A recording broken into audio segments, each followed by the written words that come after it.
Salve, salve, Estes Dias aqui, sou militante do PSTU, professor de História e vocalista do grupo de rap Gíria Vermelha. É com muita satisfação que a gente está lançando o nosso canal aqui no YouTube com o nome Raça, Classe e Revolução, que tem como objetivo fazer um debate sobre o tema racial, combinado com o tema de classe, numa perspectiva marxista e revolucionária. Como o canal está sendo lançado no mês de maio, que é o mês de denúncia do racismo no Brasil, então nós vamos tratar de 3 temas combinados com a abolição da escravidão. O primeiro desses temas é como se deu o processo de abolição no Brasil. Vamos ao vídeo.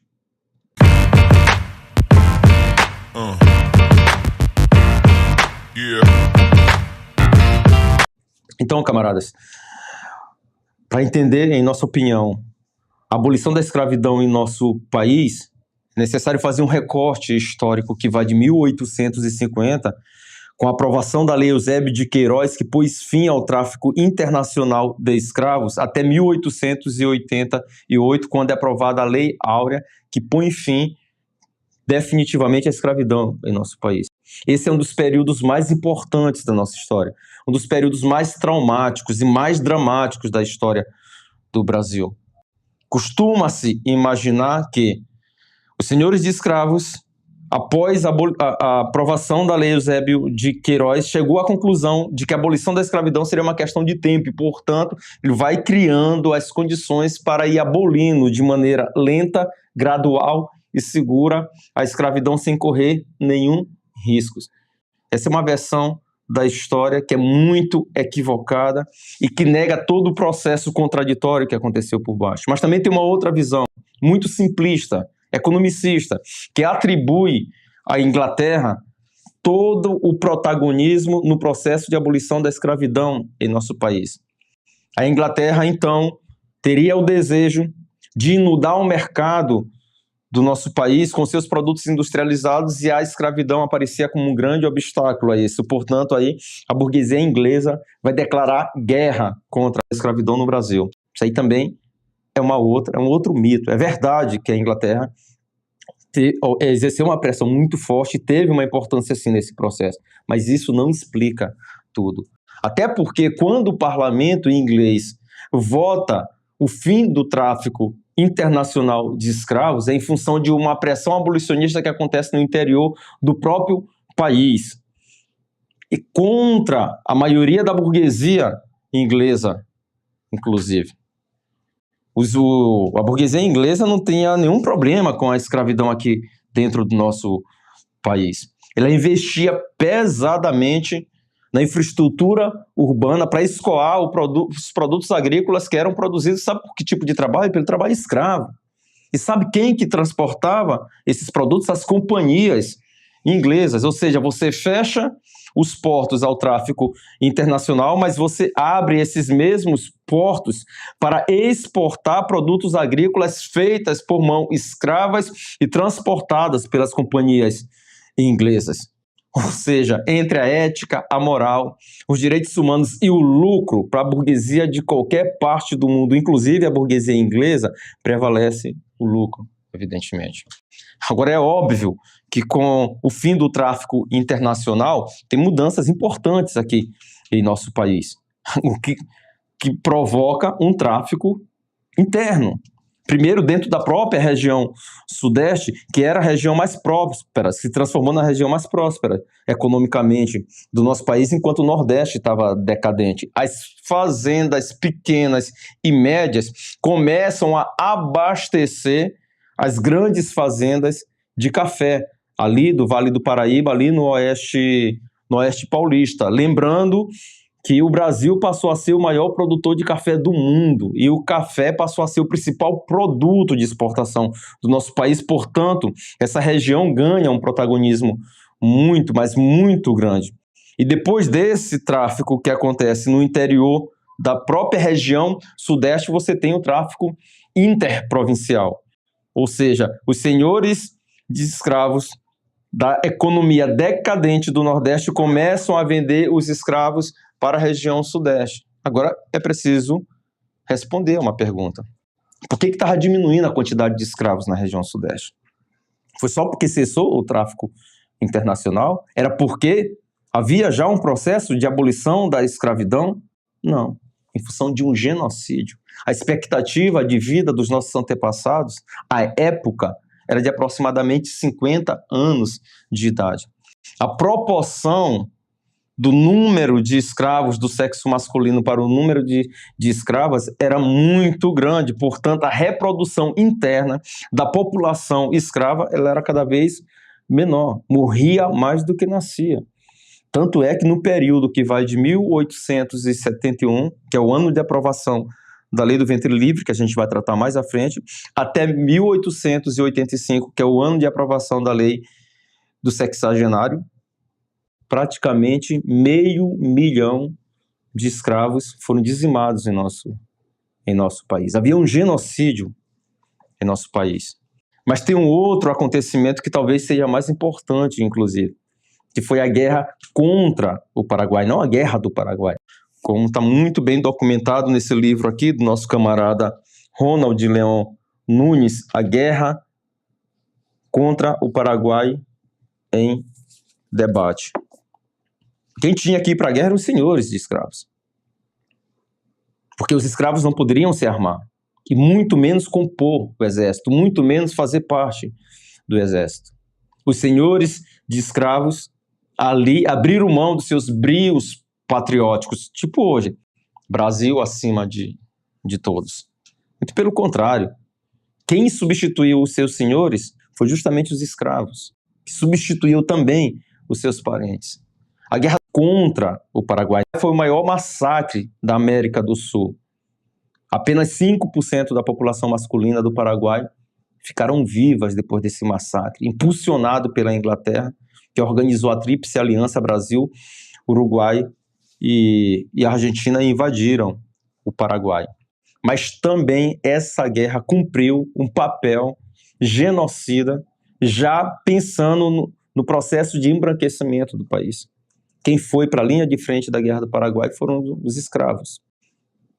O Duque de Caxias, inclusive, orientava a capturar, sobretudo, os chamados escravos que eles consideravam como rebeldes da zona urbana. O Brasil começava também a se industrializar um pouco, se urbanizar um pouco nesse período. Mandaram para a linha de frente. Dos 120 mil, aproximadamente, que foram à guerra, voltaram apenas 20 mil vivos. 100 mil escravos foram eliminados. E esses são dados ainda muito rebaixados. E é esse processo de desescravização via não abolição da escravidão, mas via genocídio que impulsiona o tráfico interprovincial. Ou seja, a venda, como eu já falei, a venda de escravos do Nordeste decadente para o Sudeste do nosso país. É preciso fazer uma pergunta. Por que a Inglaterra não interviu no Brasil? Por que a Inglaterra não interviu contra o tráfico interprovincial? Ela iria se apoiar em quem? Se apoiar na classe de escravos? Armar os escravos? Óbvio que não, porque estava muito fresca ainda na memória da burguesia inglesa o que aconteceu no Haiti, em que os franceses armaram os escravos para derrotar a Inglaterra e acabaram eliminando a população de senhores de escravos daquele país. Eles não queriam reviver isso no Brasil. Justamente o país que mais recebeu africanos em condições de escravizados. Senhores, a classe de escravos estava descartada dessa possibilidade. Iria se apoiar nos senhores de escravos do Nordeste que traficavam escravos para o Sudeste? Ou iria se apoiar na classe de senhores de escravos do Sudeste, que eram receptoras de escravos do Nordeste? A opção foi não se envolver, foi deixar bem à vontade, porque sabia que esse país aqui era um barril de pólvoras. Tanto é que os senhores de escravos, em 1871, aprovam a Lei do Ventre Livre, que não tem absolutamente nada a ver com lei anti-abolicionista, muito pelo contrário. Foi uma lei aprovada para a preservação da escravidão, para prolongar a escravidão, para conservar a agricultura que naquele momento precisava muito da força de trabalho escrava. A lei do ventre livre, ela é um produto do processo de desescravização que está acontecendo no Brasil em função do genocídio. Era para tentar estimular o crescimento da população de escravos nesse país. Tanto é que ela é aprovada em 1871, um ano depois do fim da guerra contra o Paraguai, que foi de 1864 a 1870.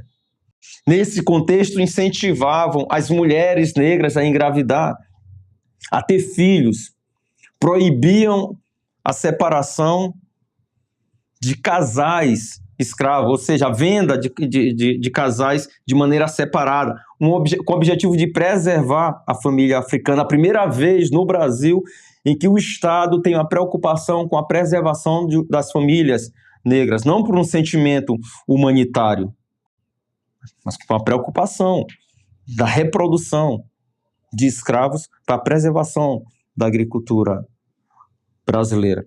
E as mulheres negras desempenharam um papel muito importante nisso, porque elas se negavam a ter filhos.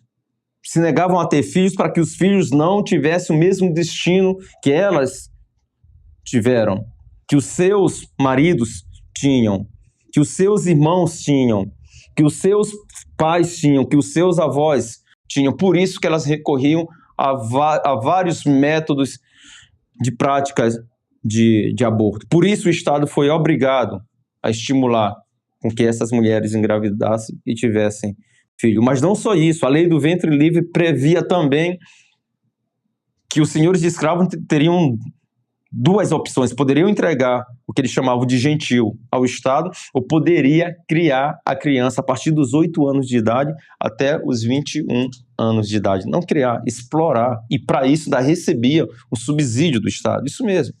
Recebia um subsídio do Estado para explorar crianças, adolescentes e adultos que, por lei, deveriam ter a liberdade concedida. A lei do ventre livre, na interpretação de alguns historiadores, fracassou. E teria fracassado porque a quantidade de crianças que foram libertadas foi muito poucas. Em 1882, apenas 52 crianças foram entregues ao Estado. Um número insignificante. Na nossa opinião, ela não fracassou por isso. Ela fracassou porque não conseguiu fazer com que houvesse uma reposição da força de trabalho à altura do que exigia as fazendas, sobretudo do Oeste Paulista.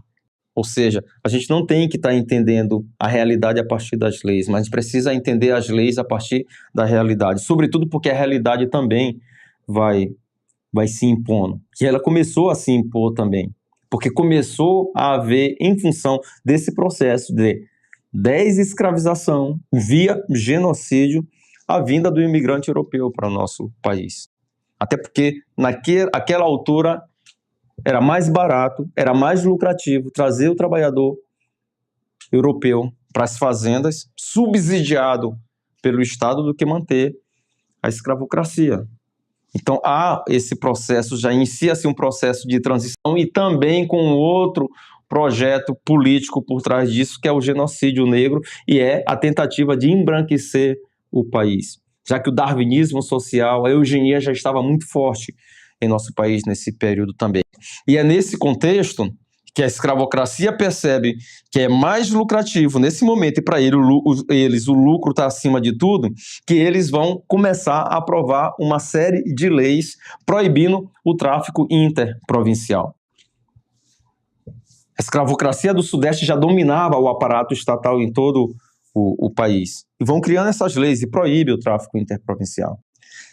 Mas tem uma outra lei que vai ser aprovada também, que é uma extensão da lei do ventre livre, que é a lei do sexagenário, que também não tem absolutamente nada de abolicionista, muito pelo contrário, assim como a lei do ventre livre, é também para preservar e prolongar, agora sim, a decadente instituição escravista do Brasil. Primeiramente foi aprovada no Ministério Dantas, que previa a libertação do escravo aos 60 anos de idade, que já era um absurdo, porque a expectativa de vida era aos 50 anos de idade.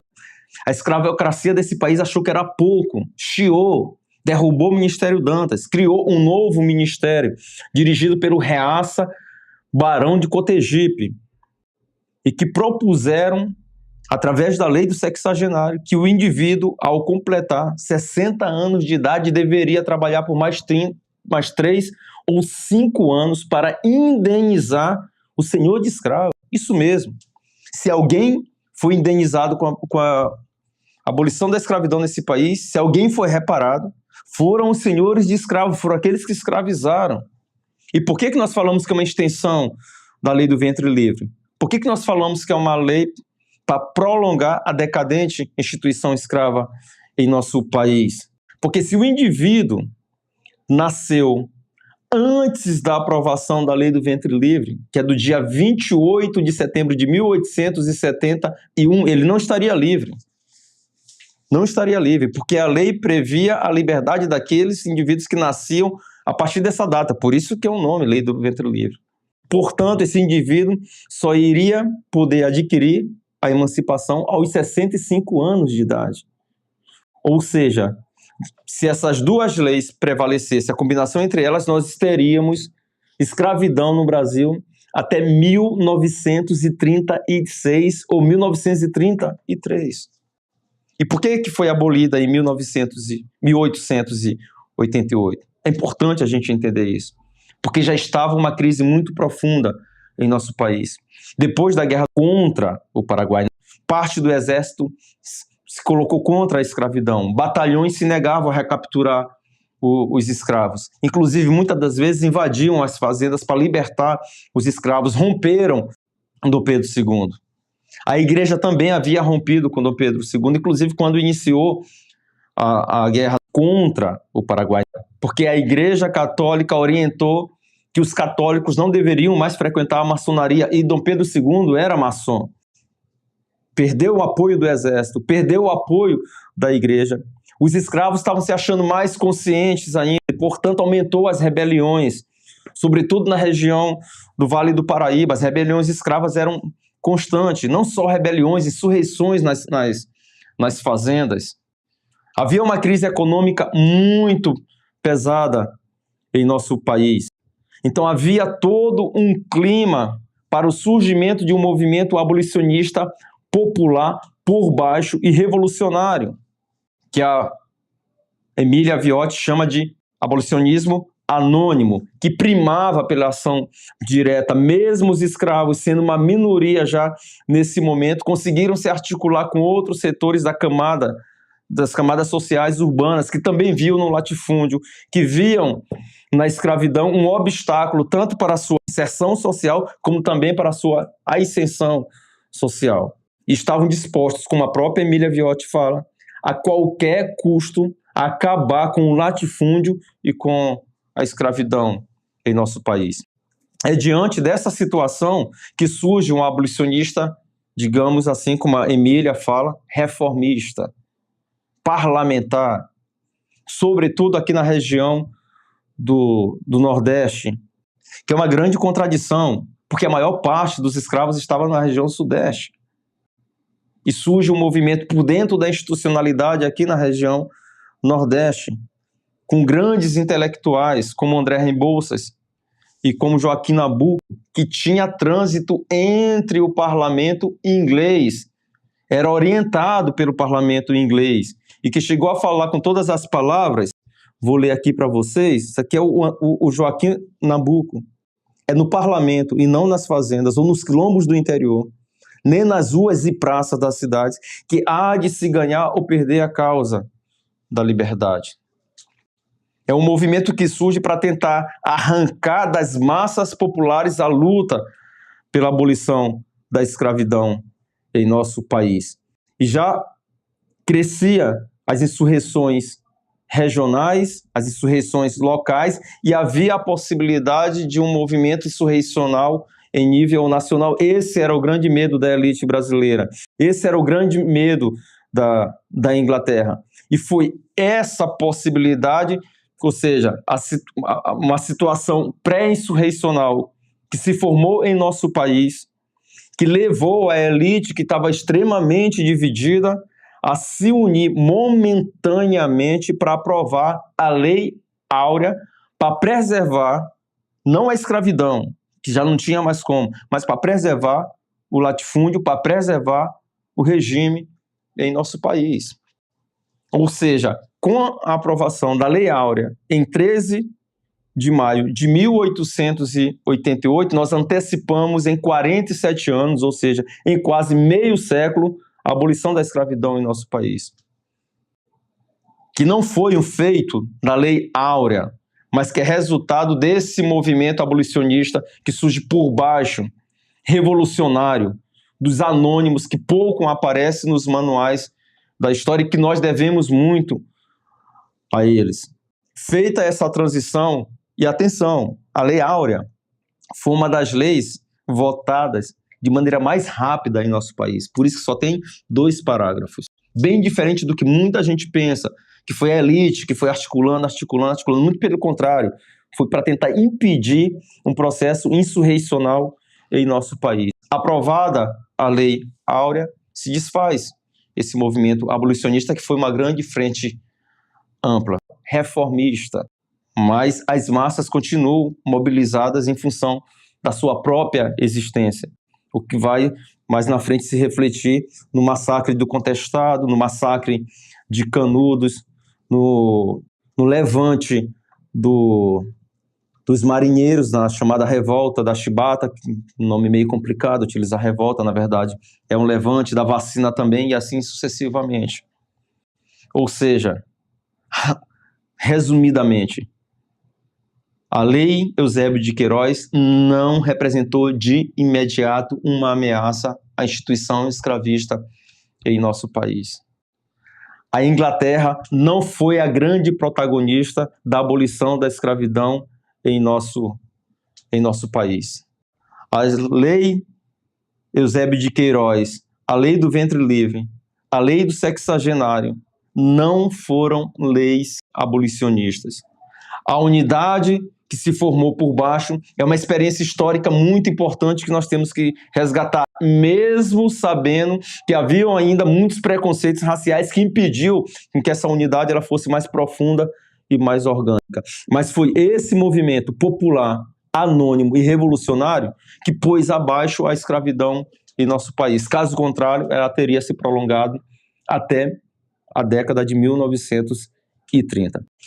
Espero que vocês tenham gostado aí do nosso vídeo, comentem aqui, dê um likezinho, vai lá no sininho, acione, porque semana que vem tem vídeo novo, nós vamos fazer um vídeo fazendo um debate teórico sobre a classe que dirigiu o processo de transição da abolição da escravidão para o trabalho livre em nosso país. Compartilhe também o nosso vídeo, divulgue o nosso canal, Raça, Classe e Revolução. Tamo junto, até a próxima.